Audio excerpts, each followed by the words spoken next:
Bismillahirrahmanirrahim. Assalamualaikum warahmatullahi wabarakatuh. Waalaikumsalam warahmatullahi wabarakatuh. Innal hamdalillah nahmaduhu wa nasta'inuhu wa nastaghfiruh wa na'udzu billahi min shururi anfusina wa min sayyiati a'malina.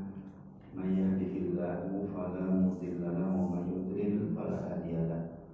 Asyhadu an la ilaha illallah wahdahu la syarika lahu wa asyhadu anna Muhammadan abduhu wa rasuluhu la nabiyya ba'dah. Allahumma shalli wa sallim wa barik ala hadzal nabiyyil karim wa ala alihi wa ashabihi wa man tabi'ahu bi ihsanin ila yaumiddin. Amma ba'du. Allahumma anfa'na bima 'allamtana wa 'allimna ma yanfa'una wa zidna ilman. Subhanaka la ilma lana illa ma 'allamtana innaka antal alimul hakim. Ikhwatal iman, kaum muslimin jamaah kajian rutin Masjid An-Naba yang insyaallah dimuliakan Allah Subhanahu wa taala. Alhamdulillah, bersyukur kita kepada Allah Subhanahu wa taala di kesempatan malam hari ini dapat kembali bermajlis di majlis ilmu, majlis hadis, ya, majlis Rasulullah Shallallahu Alaihi Wasallam.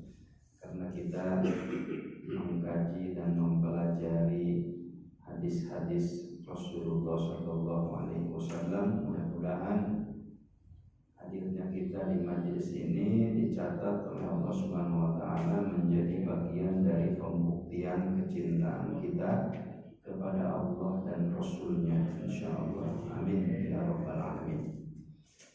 Baik jemaah sekalian yang dimuliakan Allah Subhanahu wa taala, insyaallah di kesempatan malam hari ini kita akan melanjutkan hadis-hadis yang terdapat dalam kitab Hadis Bulughul Maram yang disusun oleh Ibnu Hajar Al-Asqalani. Kita akan lanjutkan bab zuhud dan waro, bab zuhdi wal waro. Terakhir kemarin hadis nomor 6 ya, hadis nomor 6 yang terakhir. Ya Rasulullah, dullani ala amalin idza amiltuhu ahabbani Allahu wa ahabbani an-nas. Faqala izhad fid dunya yuhibbuka Allah wazhad fi ma indan nas yuhibbukan nas. Salah seorang sahabat bertanya kepada Rasulullah SAW, yaitu Sahal bin Sa'ad. Ya, pertanyaannya, ya Rasulullah, tunjukkan kepadaku satu amalan yang apabila aku mengamalkannya, niscaya Allah akan menyayangiku, Allah akan mencintaiku, dan juga manusia akan mencintaiku. Ya, ingin dicintai Allah sekaligus dicintai oleh manusia. Ya, amalan apa? Kemudian Rasulullah SAW menjawab, izhad fid dunya yuhibbuka Allah. Zuhudlah terhadap dunia, niscaya Allah mencintaimu. Wazhad fi ma indan nas yuhibbukan nas. Dan zuhudlah kamu terhadap apa yang ada di tangan manusia, niscaya Allah mencintaimu. Niscaya manusia mencintaimu. Itu yang dimaksud dengan zuhud, ya. Zuhud di dunia itu bukan berarti meninggalkan dunia, tapi zuhud itu maknanya adalah ya, mengambil secukupnya dari apa yang ada dari dunia. Ya. Jadi zuhud kamu di dunia maksudnya kurangi kecintaan kepada ya, dunia yang fana ini. Allah akan mencintaimu. Sedangkan zuhud terhadap apa yang ada di tangan manusia maksudnya janganlah kamu membuat hati gandrung kepada kemewahan dunia yang ada di tangan manusia, ya, yang ada di tangan orang lain. Karena biasanya kalau ada sifat yang seperti seperti itu akan memunculkan ketamakan, akan memunculkan iri dan dengki dan lain sebagainya. Oleh karena itu kalau kita mampu zuhud terhadap apa yang ada di tangan manusia, yuhibbukan nas, ya, manusia pun akan mencintaimu, ya. Maksudnya manusia akan meridhoimu. Nah, itu hadis yang terakhir, ya, yang sudah kita bahas di kesempatan sebelumnya, ya. Hadis yang keempat, hadis yang kelimanya itu nasihat Rasulullah kepada Ibnu Abbas, ya. Pada suatu hari Ibnu Abbas pernah dibonceng oleh Nabi, ya, kemudian berkendaraan, ya, dulu kendaraan unta atau kuda, ya. Nah ini dibonceng, ya. Jadi bersama Nabi menaiki kendaraan, kemudian Rasulullah SAW memanfaatkan waktu kedekatannya dengan Ibnu Abbas memberikan nasihat. Ya gulam ihfazillah yahfazka. Hai anak muda, jagalah Allah, niscaya Allah akan menjagamu.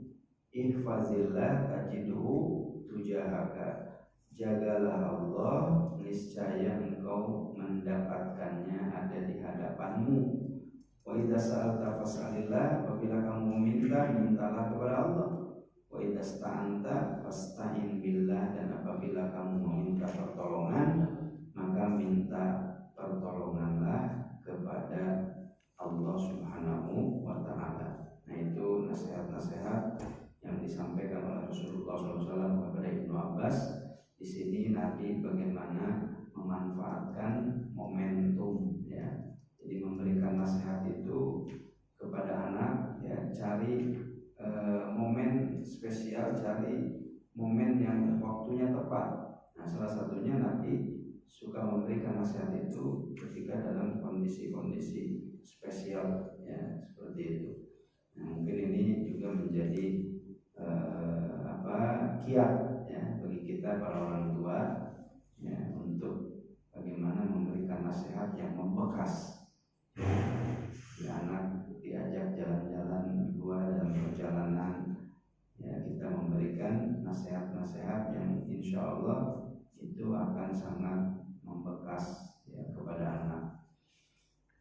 Baik, ya, kita akan lanjutkan hadis yang berikutnya, yaitu hadis nomor 7, ya. Hadisnya dari Sa'ad bin Abi Waqqas, ya.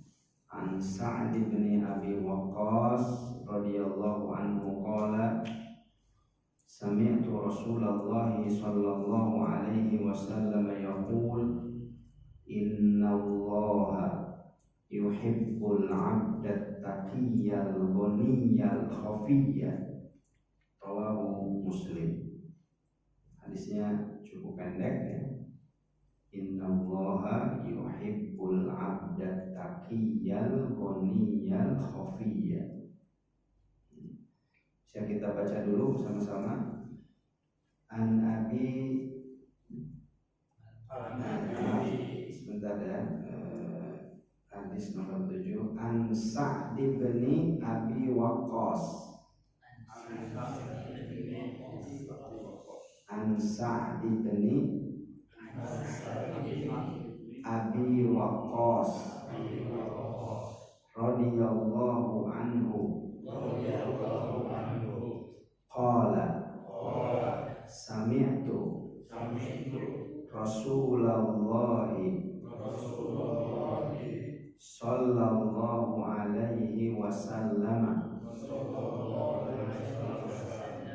innallaha yuhibbul 'abda at-taqiyya al-ghaniyya al-khafiyya. Rawahu Muslim. Hadisnya dari Sa'ad bin Abi Waqqas. Sa'ad bin Abi Waqqas ini salah seorang sahabat yang termasuk al-mubasysyaruna bil jannah, salah seorang dari 10 sahabat yang dijamin masuk surga, Sa'ad bin Abi Waqqas. Ya. Beliau doanya termasuk doa yang diijabah. Ya, jadi Nabi pernah menyampaikan hati-hati, doanya Sa'ad bin Abi Waqqas ya, mustajab, ya, diijabah doanya. Itu salah satu keistimewaan Sa'ad bin Abi Waqqas. Kemudian juga Sa'ad ini menjadi panglima perang dalam sebuah peperangan yang cukup terkenal, yaitu perang Al-Qadisiyah. Ya, Sa'ad bin Abi Waqqas menjadi panglimanya.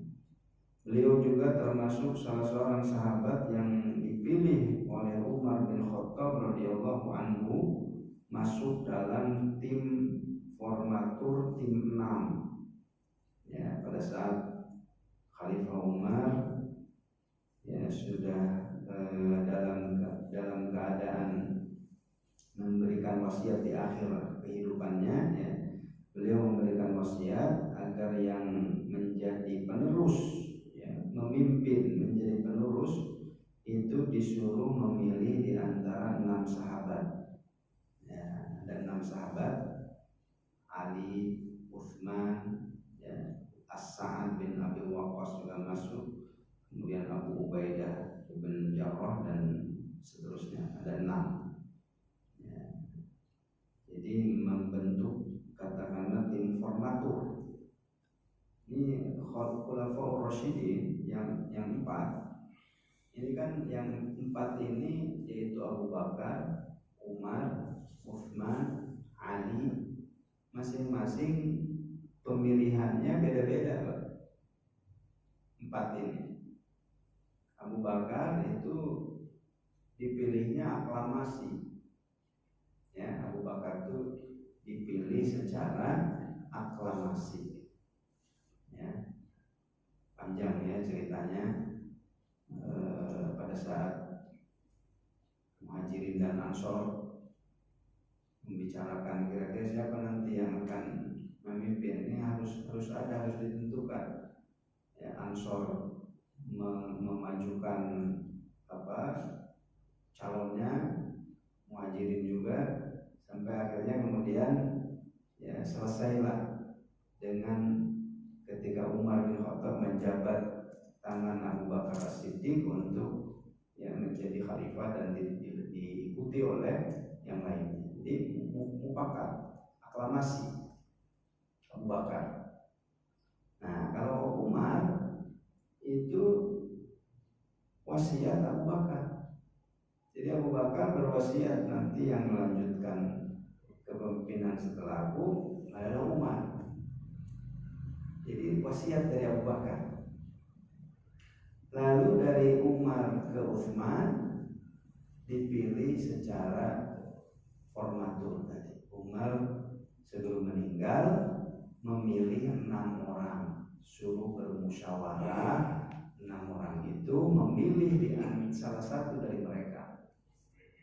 Nah, memang ada anaknya Umar yaitu Abdullah bin Umar dimasukkan oleh Umar suruh ikut dalam tim formatur yang 6 ini supaya jumlahnya jadi ganjil ya, jadi 7. Tapi Umar menyampaikan, Khalifah Umar menyampaikan bahwa anaknya tidak punya hak dipilih, dia cuma pilih. Jadi kalau anaknya jangan dipilih, dia cuma memberikan suara supaya tidak terjadi deadlock kira-kira. Nah, kemudian dari Utsman ke Ali, nah ini karena terjadi pergolakan ya, itu pemilihan langsung. Jadi zaman Khalifah Ali itu pemilihannya pemilihan secara langsung katakanlah. Jadi 4 khalifah ini dengan sistem pemilihan yang berbeda-beda. Nah, ini Sa'ad bin Abi Waqqas ya, termasuk salah seorang sahabat yang dipilih oleh Umar bin Khattab masuk dalam salah satu yang 6. Ya, berarti termasuk sahabat yang mulia, Sa'ad bin Abi Waqqas. Sa'ad bin Abi Waqqas berkata, aku telah mendengar Rasulullah Shallallahu Alaihi Wasallam bersabda, Innallaha, sesungguhnya Allah, yuhibbu, mencintai, al-abda, hamba, ya, seorang hamba. Maksudnya meridhoi manusia. Innallaha yuhibbul abda, sesungguhnya Allah mencintai hambanya, mencintai manusia, mencintai orang. At-taqiyya, yang bertakwa. Al-ghaniyya, yang kaya. Al-khafiyya, lagi tersembunyi. Ya. At-taqiyya, yang bertakwa, ya, maksudnya yang mengikuti perintah Allah, menjauhi larangannya, takut kepada Allah, berpegang teguh kepada syariatnya. Itulah takwa. Inti ketakwaan itu, ya, intinya kalau kita bicara takwa banyak definisi, banyak makna, tapi dari sekian banyak makna tentang takwa, kalau diperes kira-kira, ya, dari banyak definisi, ya, disaring, diperes, intinya cuma dua: menjalankan perintahnya, menjauhi larangannya. Udah, itu aja takwa. Ya, mau definisinya seperti apa, prakteknya cuma dua: perintah kerjakan, larangan jauhi. Itu aja takwa. Ya, bahasa Arabnya imtithalu awamirihi wajtinabu nawahi.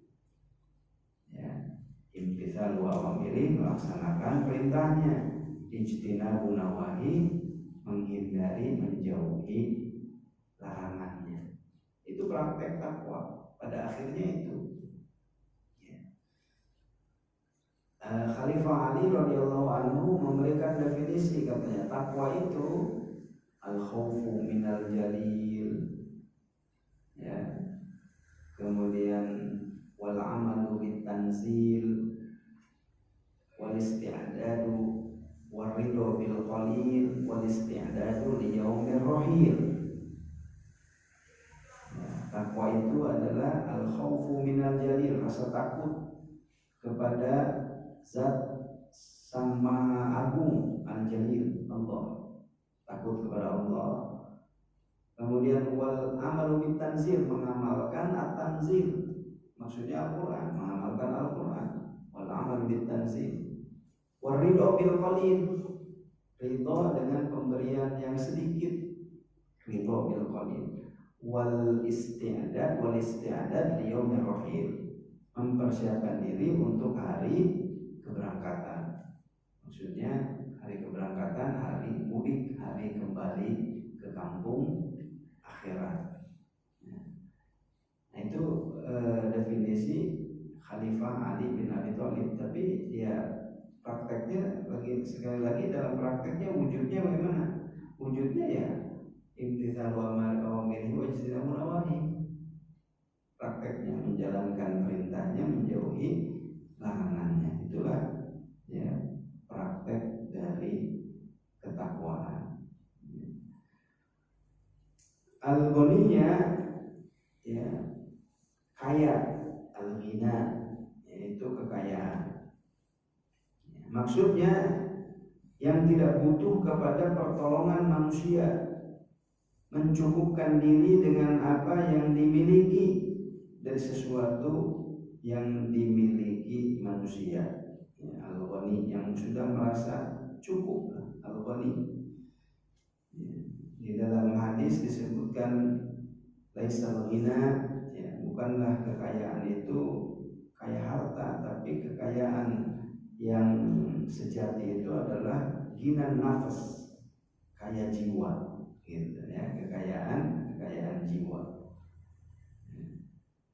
Jadi orang bertakwa lagi kaya, al-khafiyah, lagi tersembunyi, yang tidak mempopulerkan diri, ya, yang tersembunyi, tidak mau tidak menampakkan, ya, yang tidak dipedulikan oleh manusia. Sebagian rawi menulisnya dengan H, kalau ini dengan al-khafi. Al-khafi itu tersembunyi.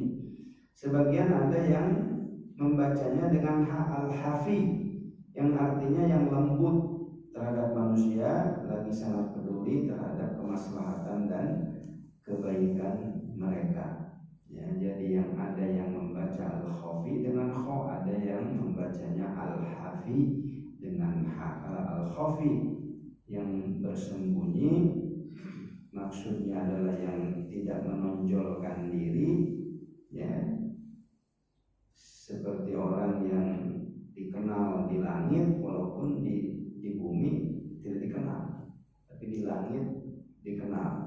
Ya, makhluk-makhluk yang langit, ya, makhluk-makhluk di langit mengenalnya. Kalau membaca al-hafi maksudnya yang lembut, ya, terhadap manusia dan sangat peduli, ya, terhadap kemaslahatan dan kebaikan mereka. Nah, di sini jemaah sekalian yang dimuliakan Allah Subhanahu wa taala menunjukkan bahwasanya Allah Subhanahu wa taala mencintai hambanya yang tidak butuh pertolongan orang lain. Hadis ini juga memberikan arahan bahwa Islam membenci seorang muslim, ya, yang meminta-minta. Ya, maka dari itu tangan yang di atas pemberi lebih baik daripada tangan yang di bawah.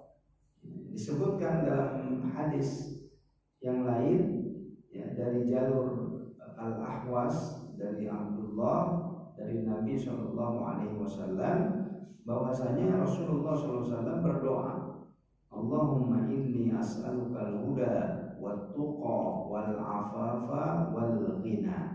Nah, ini ada doa Allahumma inni as'alukal huda wat tuqa wal afafa wal ghina. Bahwasanya Rasulullah SAW berdoa, ya Allah, sesungguhnya aku memohon kepadamu al-huda, petunjuk, wat tuqa, ketakwaan, wal afafa, afaf, kesucian diri, wal ghina, dan kekayaan atau kecukupan. Demikian pula diriwayatkan dalam lafaz yang sahih dari jalur riwayat Sa'ad bin Abi Waqqas juga, bahwasanya Rasulullah SAW, ya, telah mengatakan kepadanya, innaka antadara dzurriyyataka aghniya'a khairun min antadarahum fuqara'a yatakaffafunan nasa. Sesungguhnya kalau kamu meninggalkan anak keturunanmu dalam keadaan cukup, dalam keadaan kaya, ya, cukup, itu lebih baik daripada kamu meninggalkan mereka dalam keadaan fakir miskin, meminta-minta kepada manusia.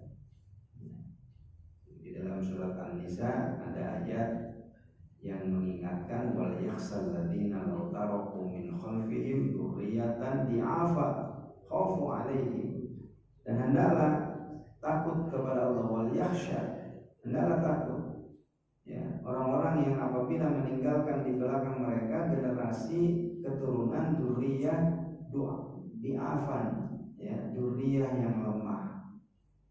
Ya, tentu di sini maknanya lemah, ya, bukan hanya lemah dalam satu sisi, ya, lemah dalam hal, ya, bisa lemah dalam segala hal, ya, apalagi kalau sudah akidahnya lemah, akhlaknya lemah, ya, ilmunya lemah, ya.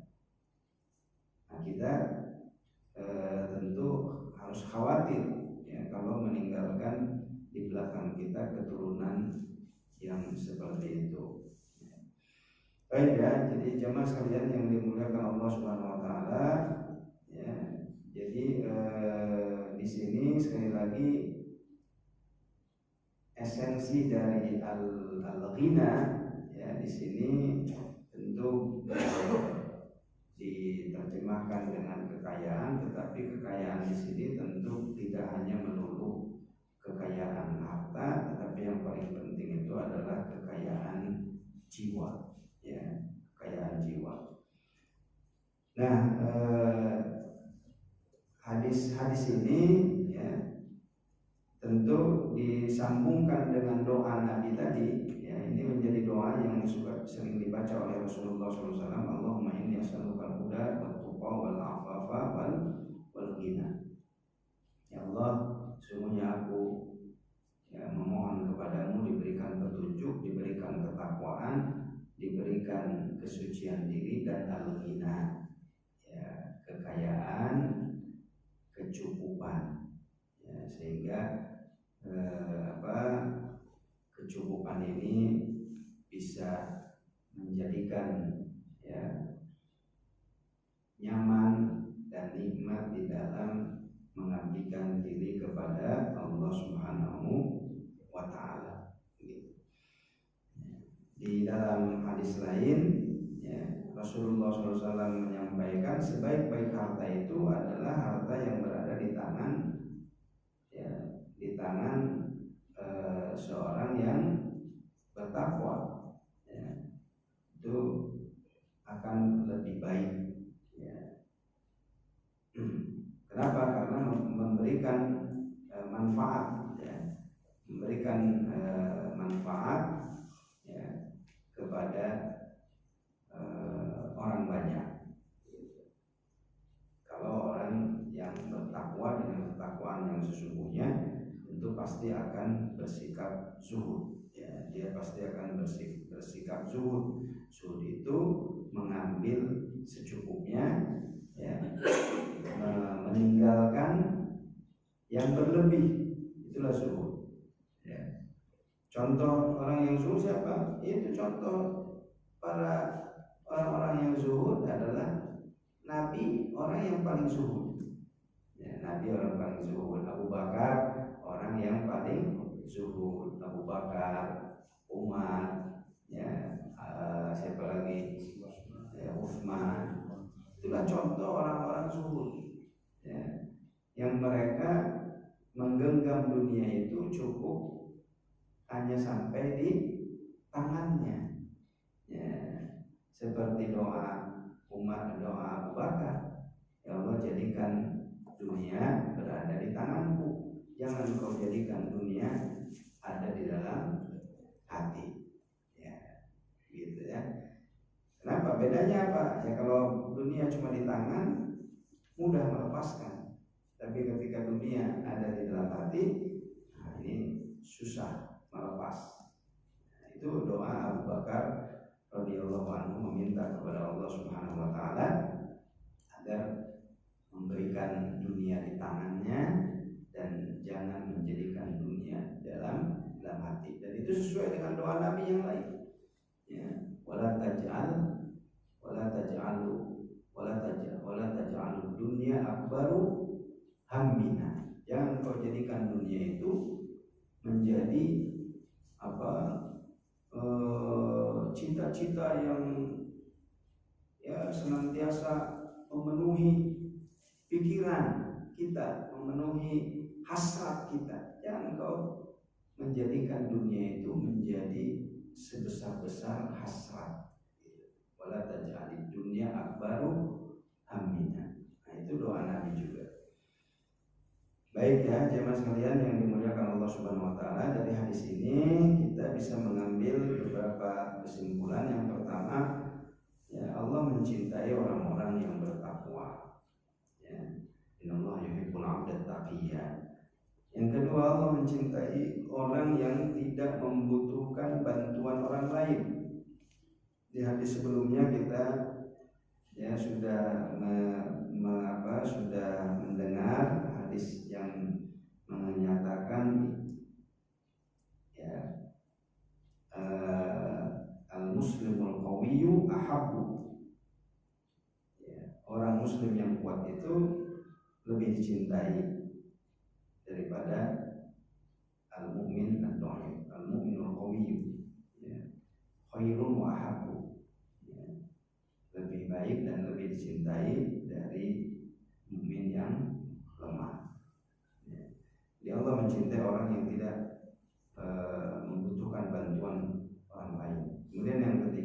Islam tidak menyukai orang yang berupaya keras untuk memperoleh popularitas. Ya, itu yang ketiga. Baik, selanjutnya kita akan meneruskan hadis yang ke-8. Dan hadis yang ke-8 dari Abu Hurairah. Ya.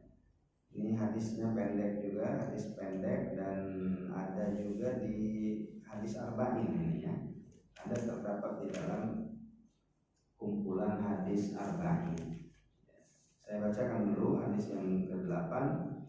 An Abi Hurairah radhiyallahu anhu qala qala Rasulullah sallallahu alaihi wasallam min husni islamil mar'i tarkuhu ma la ya'nihi. Rawahu Tirmidzi wa qala haditsun hasan.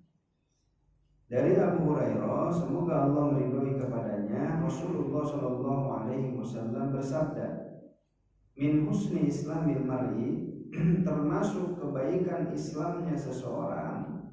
Jadi keislaman yang bagus seseorang itu, min husni islamil mar'i, Islam seseorang bagus.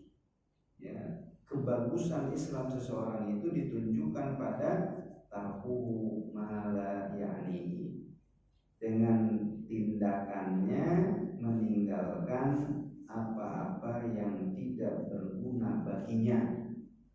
Itulah kebaikan Islam seseorang. Min husni islamil mar'i, termasuk kebaikan Islamnya seseorang, maksudnya termasuk kebaikan Islamnya seseorang, orang dan kesucian agamanya. Tarkuhu ma la ya'nihi adalah tindakannya meninggalkan hal-hal yang tidak berguna baginya. Maksudnya tidak mengerjakan hal-hal yang tidak penting baginya. Ini di dalam kitab-kitab hadis diceritakan bahwa redaksi hadis ini ya, ada beberapa jalur ya, ada beberapa jalur. Ya. Ada yang redaksinya dengan mengatakan inna min husni islamil mar'i tarkuhu ma la ya'ni, ada pakai inna min husni islamil mar'i. Intinya sama ya, menjelaskan kepada kita di sini bagaimana ya, kebaikan Islam itu terwujud ketika seseorang mementingkan ya, apa yang bermanfaat untuk dirinya, dan dia bisa memilah mana yang memberikan manfaat, mana yang tidak. Ya, ketika seseorang mampu ya memilah-milah ya, mana prioritas, mana manfaat, mana tidak bermanfaat, itu bukti ya keislaman seseorang baik. Ya. Di dalam surat Al-Mu'minun ya, surat Al-Mu'minun ya, itu termasuk ciri orang-orang yang beriman. Qad aflahal mu'minun alladzina hum fi sholatihim khashi'un walladzina hum 'anil lagwi muridun. Ada ya. Ya, jadi nomor 2 ya, sungguh beruntung orang-orang yang beriman. Qad aflahal mu'minun, beruntung orang-orang yang beriman. Siapa? Alladzina hum fi sholatihim khashi'un, yaitu orang-orang yang khusyuk dalam sholatnya. Walladzina hum 'anil lagwi muridun, dan orang-orang yang meninggalkan perbuatan lagun, perbuatan lago. Ya, lago itu apa? Lagun, sia-sia. Lagun, sia-sia. Di dalam tafsir memang ada beberapa tingkatan ya, yang dimaksud dengan orang-orang yang meninggalkan perbuatan lagun. Apa yang dimaksud perbuatan lagun? Ternyata kalau kita melihat penafsiran itu, ada yang penafsirannya itu standar yang tinggi, ada yang pertengahan, ada yang standarnya ya kira-kira ya menengah lah, ya, dasar. Ya. Jadi beda-beda ternyata. Ya. Kalau salah satu penafsiran itu mengatakan orang-orang yang meninggalkan perbuatan yang lagun, sia-sia. Ini bisa jadi standarnya sangat tinggi ketika dikatakan perbuatan lagun itu adalah apa saja perkataan, perkumpulan, perbuatan yang di sana tidak disebut dzikrullah. Ya. Jadi kalau tidak ada dzikrullah di sana, itu lagun. Ya. Ini berat nggak kira-kira? Apalagi Piala Dunia sekarang gitu ya. Lagi Piala Dunia. Nah, ini berat. Standarnya berat. Pokoknya perkumpulan, ya perkara apa saja di sana tidak ada dzikrullah, udah lagun. Tapi ada yang standarnya boleh dibilang ya ini sedang, ini standar lah. Lagun itu diantaranya Umar bin Khattab yang mengatakan lagun itu adalah apa yang tidak menambah duniamu untuk kebaikan duniamu dan tidak menambah kebaikan akhiratmu, itulah lagun. Nah kira-kira kalau ini ada ini kan standarnya ya lumayan lah. Jadi apa saja yang tidak menambah ya manfaat bagi duniamu, kebaikan duniamu atau kebaikan akhiratmu, itulah lagun. Ya. Makanya Umar itu ya, lebih fokus kepada kebermanfaatan. Ya. Beliau di dalam mengisi waktu itu yang penting isi dengan hal yang bermanfaat. Karena ketika waktu tidak diisi dengan hal yang bermanfaat, pasti yang terjadi sebaliknya.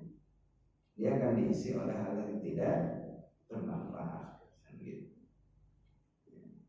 disibukkan dengan hal yang bermanfaat.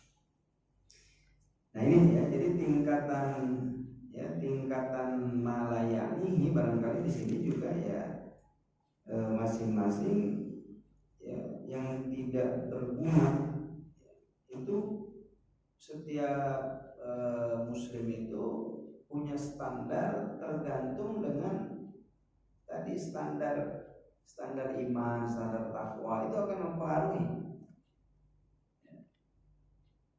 Lebih tinggi ya, standar iman dan takwanya pasti standar menurut dia malayani, itu pasti standarnya akan tinggi.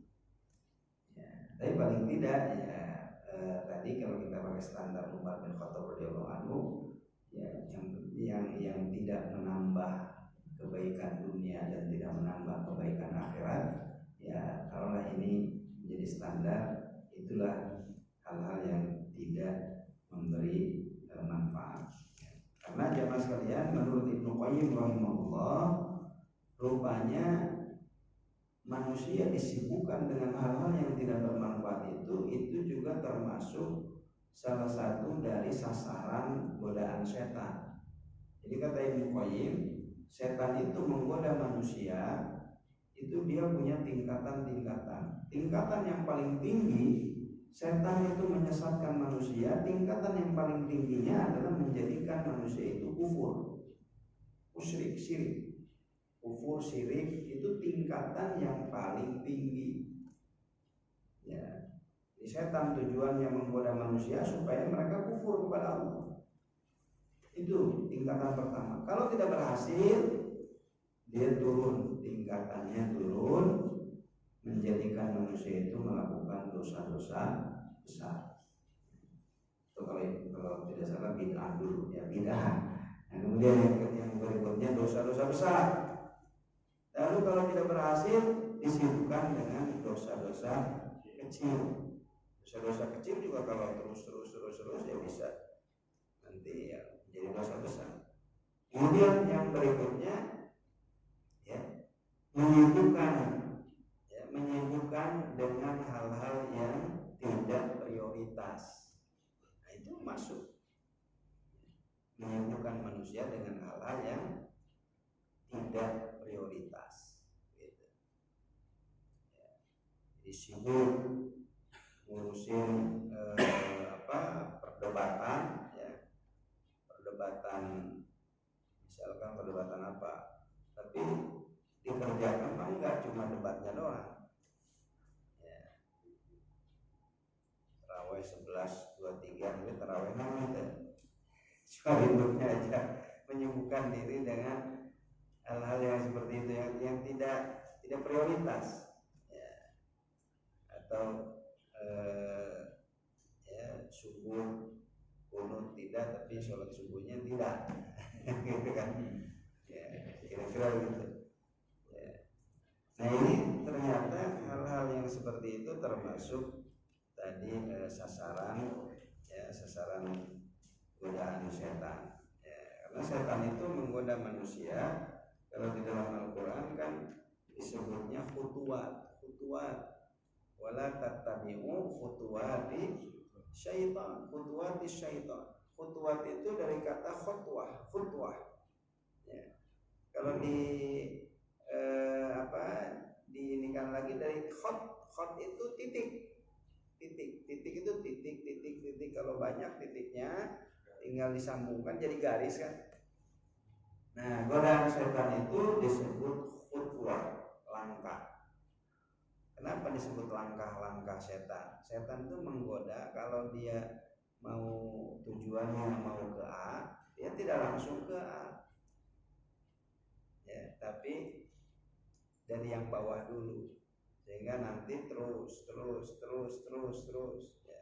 Kalau akan menyesatkan manusia ya, punya target agar orang ini melakukan zina, tidak langsung ke zina, tidak. Tapi ada stepnya. Itu yang disebut dengan khutuwat.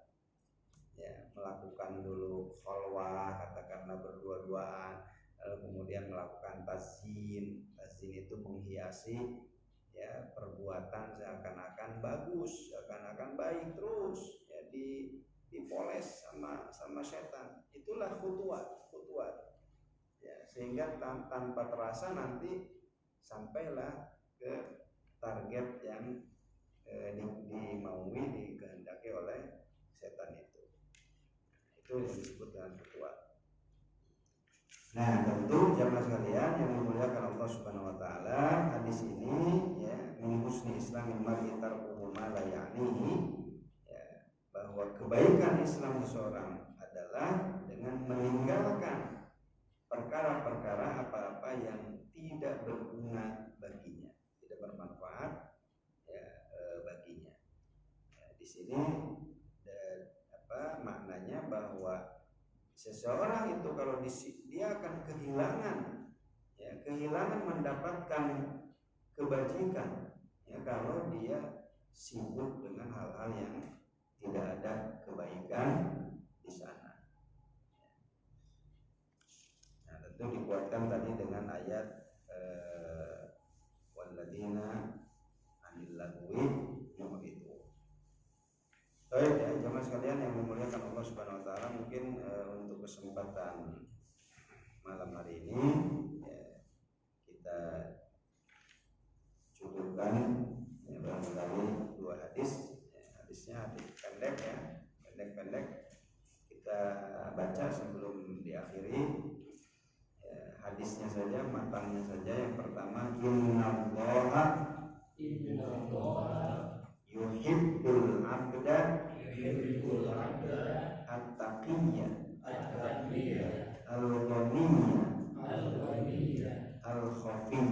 al-khafiyya. Lalu hadis yang berikutnya, min husni islamil mar'i tarkuhu ma la ya'ni. Itu 2 hadis ya, mudah-mudahan dapat kita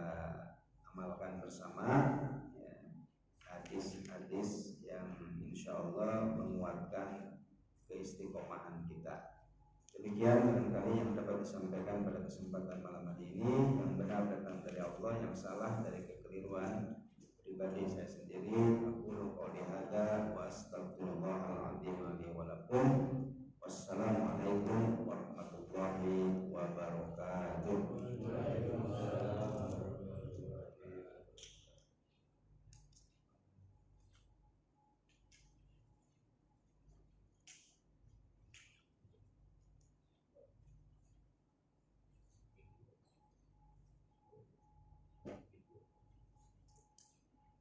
Ada pertanyaan? Tadi yang masalah perbuatan-perbuatan yang sia-sia itu kalau kita jatuh ke situ masuk dosa kan? Kalau kita itu melakukan perbuatan yang sia-sia, maksudnya ke dosa Perbuatan-perbuatan yang sia-sia. oh Yang lagun sia-sia tadi ya. Baik, perbuatan yang sia-sia ya. Tergantung nanti dampak dari perbuatan yang sia-sia tersebut. Secara ini artinya ketika seseorang melakukan perbuatan yang sia-sia, dia termasuk orang yang menzolimi dirinya, ya, menzolimi dirinya sendiri. Di dalam surat Fatir, Allah Subhanahu wa Ta'ala membagi kelompok hambanya itu ada 3. Ada kelompok zolimul nafsi, selalu dia menzolimi dirinya. Ya, menzolimi dirinya termasuk yang menyia-nyiakan waktu kan menzolimi dirinya sendiri. Yang kedua, kelompok yang muktasid. Kelompok muktasid ini pertengahan dia, muktasid ya, pertengahan ya. Atau kalau di dalam bahasa Arab itu ekonomi itu kan iktisad ya, iktisad itu ekonomi Islam, al-iktisad al-islami. Muktasid kira-kira ekonomis, ini kok ekonomis. Lalu yang ketiga, dan ini golongan yang tentunya yang ideal, itu yang disebut dengan sabiquna bil khairat, yang berlomba di dalam kebajikan, sabiqun bil khairat. Nah, jadi ini 3 tingkatan. Dalam tafsir disebutkan apakah ketiga tingkatan ini selamat? Ya, ada yang mengatakan ketiga-tiganya selamat. Di akhirat ketiga-tiganya selamat, tapi tentu dengan ini dengan tingkatan-tingkatan yang pasti berbeda. Tapi ada yang mengatakan yang selamat yang 2. Ya, ada yang menafsirkan yang selamat yang 2, sabiqun bil khairat dan muktasid yang pertengahan. Zalimul nafsi, dia ya kalaupun kemudian dia masuk ke surga, pastinya dia akan dibersihkan dulu. Itu kira-kira yang zalimun li nafsi. Nah, jadi tingkatan tidak bermanfaat itu, ketidakbermanfaatan kalau dia pertama ya akan kehilangan manfaat, seharusnya mendapatkan pahala jadi tidak dapat pahala. Tentu itu tadi kerugian, dia menzalimi dirinya. Tapi kalau yang tidak bermanfaat itu sampai kemudian mendorong dia jatuh kepada perbuatan dosa, maka ya pasti dia itu berdosa. Jadi kita lihat tingkatan tidak bermanfaat itu. Jadi tidak bermanfaat itu kerugiannya yang sudah pasti dia tidak akan mendapatkan manfaat kan, tidak akan mendapatkan kebaikan. Dari satu sisi itu sebetulnya dia sudah rugi kan, dia sudah rugi. Nah, apakah nanti berdosanya dan tidaknya? Artinya dari sisi kerugian saja itu sudah bagi seorang muslim ya, kita kan dalam surat Al-Asr, wal 'asri innal insana lafi khusr. Allah sudah mengingatkan manusia ini berada dalam kerugian kalau tidak diisi dengan iman, amal soleh, tawasau bil haq, tawasau bis sabr. Jadi dari satu sisi itu tidak mendapatkan manfaat, kebaikan, kesempatan mendapatkan pahala itu sebetulnya sudah merupakan kerugian. Nah, nanti kalau kemudian sampai jatuh kepada perbuatan yang berdosa, melanggar, tentu ya akan berdosa seperti itu. Demikian barangkali, wallahu a'lam. Tapi kenapa masih banyak yang dipakai dilaksanakan juga lah, misalkan gini tadi banyak guru saya lagi mengaji atau kiai juga gitu ya, rokok udah tahu itu sia-sia, mungkin karena kenikmatan gitu, jadi masih di jalannya nikmat.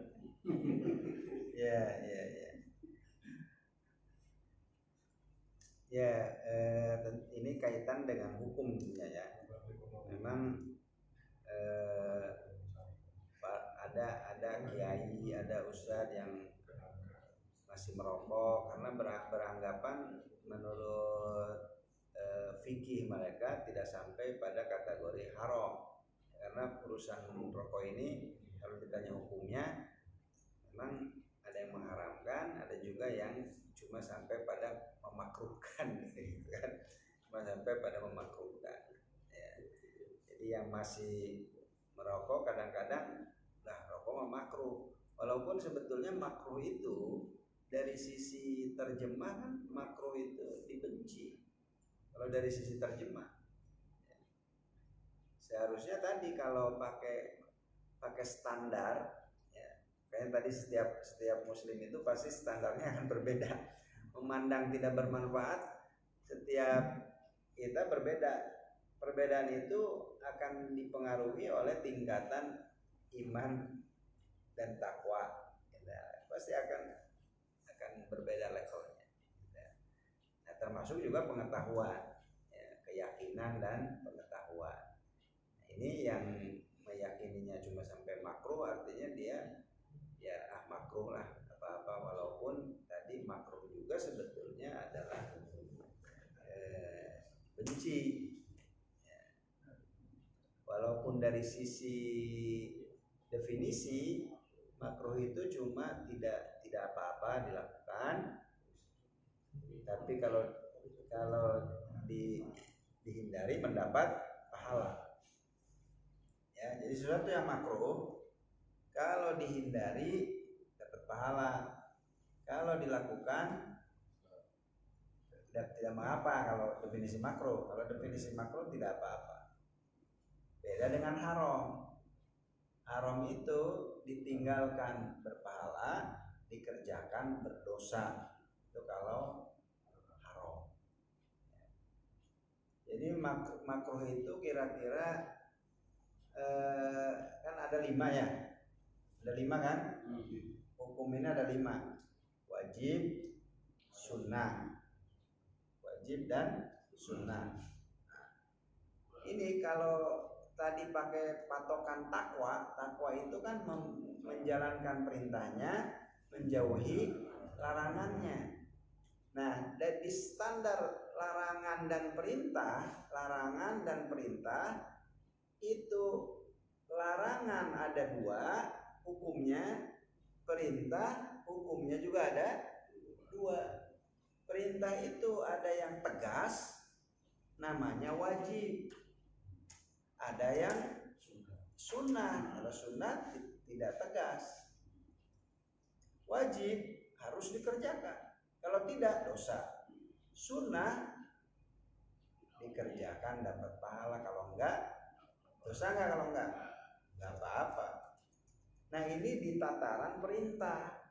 Di tataran larangan ada 2 juga, makruh sama di tataran larangan gitu loh. Haram larangan tegas, kalau dikerjakan dosa. Tapi kalau makruh larangannya ya tidak tegas, ya dilarang juga, tapi kira-kira ya kalau dikerjakan itu cuma luput dari pahala saja. Jadi nggak dapat pahala gitu. Tengah-tengah mubah, netral, mubah. Walaupun mubah ini juga nanti bisa jadi dosa, bisa dapat pahala, bisa dapat dosa, bisa dapat pahala. Itu nanti akan kembali kepada niat. Ini yang mubah. Tidur, Karena makan. yang mubah tadi bisa masuk ke yang sia-sia juga ya Ustaz. Betul, mubah bisa masuk kepada yang sia-sia. Makanya tadi yang sia-sia bisa jatuh berdosa juga. Ya. Itu yang berkaitan dengan rokok ya, ini panjang ya. Artinya ya jadi perdebatan memang. Debatable gitu. Allahu a'lam.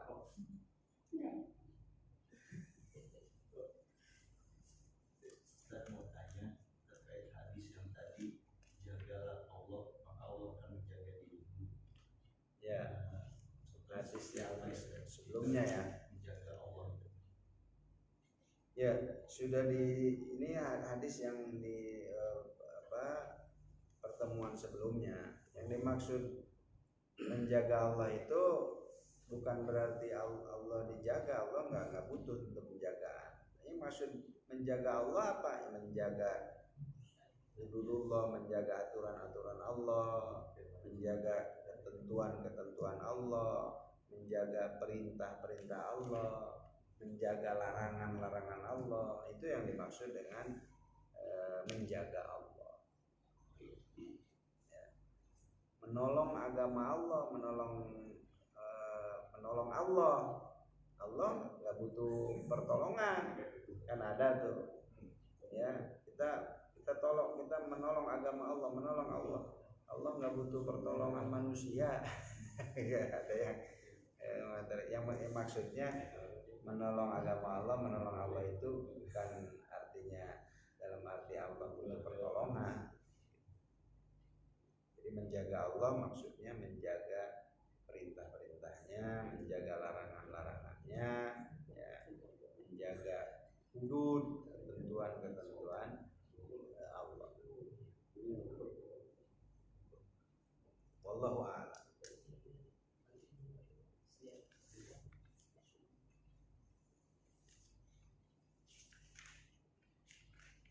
Baik, cukup barangkali ya. Ya, alhamdulillah sudah setengah 9. Kita akhiri dengan membaca hamdalah, doa kafaratul majlis. Subhanakallahumma wa bihamdik, asyhadu an la ilaha illa anta, astaghfiruka wa atubu ilaik. Subhana rabbika rabbil izzati amma yasifun. Wassalamun alal mursalin walhamdulillahi rabbil alamin. Assalamualaikum warahmatullahi wabarakatuh.